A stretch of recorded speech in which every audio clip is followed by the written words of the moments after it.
The Department of Homeland Security has released a new set of rules having to do with immigration law and enforcement in the United States, largely removing a set of protections that were set up under Barack Obama that provided protections from detainment and deportation for certain sorts of immigrants, and also paves the way for a new round of deportations, perhaps mass deportations. The two memos from Homeland Security Secretary John Kelly expand immigration raids and the definition of criminal aliens, while diminishing sanctuary areas and enlisting local law enforcement to execute federal immigration policy. So there's a lot there. We're going to break down some of it, though. Parents and other adults who help children enter the U.S. illegally are potentially subject to deportation or criminal prosecution. And what they mean there are that if you aid in any way kids getting into this country, you can then be deported even if you have no other criminal record of any sort, which generally wasn't the case in the past. They put out a quote saying, regardless of the desires for family reunification or conditions in other countries, the smuggling or trafficking of alien children is intolerable.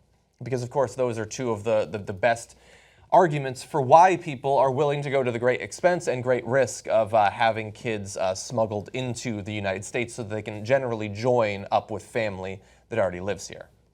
And so now those people, not just the kids, but also the adults, can be shipped somewhere else. Do you know what is because we know that President Obama deported more people than President Bush. Yeah. What was the Obama standard? That is technically accurate. Right. What was the Obama standard, though, for deportation? I mean, well, so they did a few things that basically reduced some of the pressure on sanctuary cities, that required higher levels of criminal records to be deported. As we said, they wouldn't investigate certain sorts of activity, like being known to have helped a child to enter the country, those sorts of things.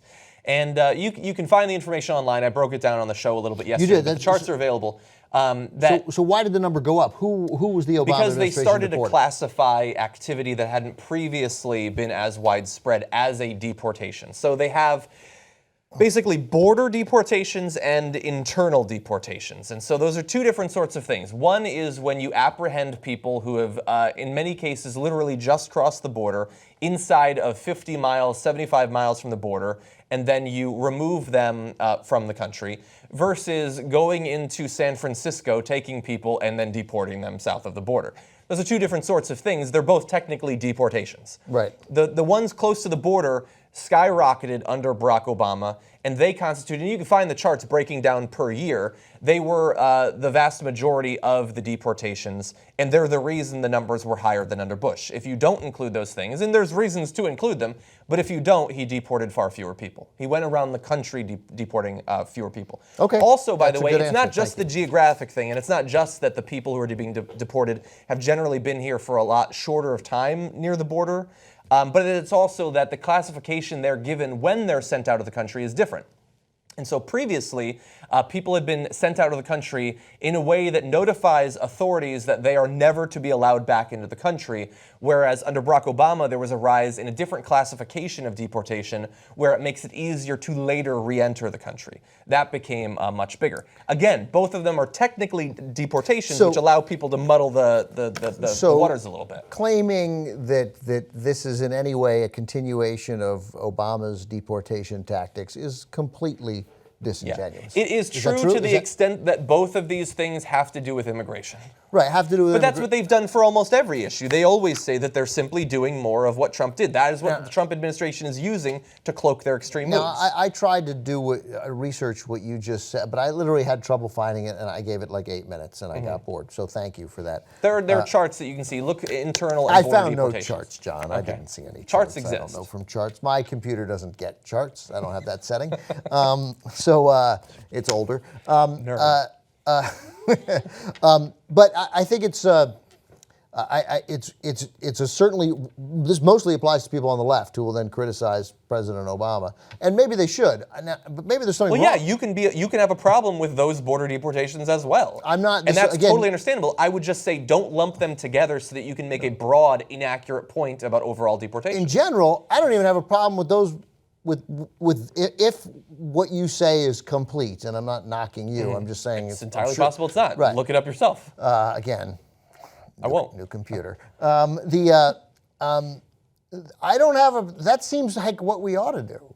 Like if we have, again, we don't have a wall, but we have a border, and if you catch somebody within 50 miles, you just take them back. Like that seems, I mean, you don't do it barbarically, but you take them back. That's a crime, a quickly solvable crime. I get it. Maybe, I'm sure now I'm eliminating due process, but perhaps it sounds like maybe they were. I don't know how quickly they did it. I don't know if they really put them in a truck and drove them back across the border. No, I'm glad that you brought that up, because that's another one of the changes that is underway, is that the deportations that did eventually happen under Barack Obama were far more likely to include an actual period of detainment inside of the country that allowed for consultation with lawyers, allowed for hearings with judges. Now, a lot of those would still end up with deportations, but there was a period where there could be some sort of appeal or consideration. Some due process. Yeah, exactly, due process. Now, these rules actually take away the vast majority of those periods of detainment and instead lead to immediate deportation. So it's good, because it just goes to what I presumed, which was that you could just tell from rhetoric. You listen to people, you look at people, that's why I don't understand literally anyone who voted for Donald Trump, in the sense that I got it. He spoke to the Democratic Party had abandoned working class voters, and there's some truth to that. There are a lot of reasons why this election went wrong. That is one of them. I think we should all be easily willing to admit that. But on face and hair alone, and the manner of speaking, I'm not even making a joke about how he looks, really. I did, but I didn't mean to.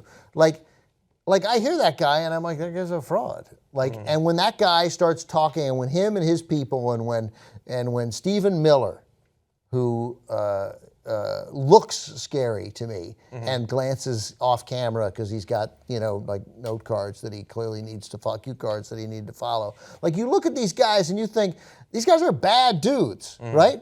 This is not a serious discussion of immigration policy. George W. Bush and Barack Obama, I can't believe I used George W. Bush as examples of normalcy, but George W. Bush and Barack Obama had different policies on immigration, but they were within the framework of a normal conversation about what to do about immigration, right? We sense that George W. Bush actually wanted to do the right thing about immigration and was pulled right by his party and couldn't do it because of the Republicans in the House. So this is different, and it's fundamentally different, and comparing it in any way to the kind of rhetoric that went on during the Obama administration, and yes, the numbers increased because of that one specific type of immigrant that you referred to, the rhetoric was totally different. The idea was different. What we were trying to do, the country we were trying to be, was totally different, and there is fundamentally no comparison. And I know already, I smelled it, and you sense it, and you can read it now, of a certain element on the left who will say, well, now sure, Democrats are angry about it because it's Donald Trump that's doing it, whereas they were quiet when Barack Obama was doing it, and it is fundamentally different. A fundamentally different policy, different approach, different language, different type of person doing, different type of people doing it. And these guys, they just simply, they don't mean well. Yeah, you can hear it in the rhetoric, and we know that their supporters, like we criticize saying this is not, it's not like Trump has a serious sort of approach to that, well, but his supporters don't want it. His supporters literally want something fanciful. They want a wall put up. They want people loaded into buses and sent across the border. Like, they want fanciful, simplistic solutions to these problems because they fundamentally don't see these people as humans, as people in the same way that they see the people that look and act and think like them. Corporate media is awesome. Wrong. Independent media is the way to go. Believe me. Believe me. Support independent media right now. Become a Young Turks member. TYTnetwork.com/join.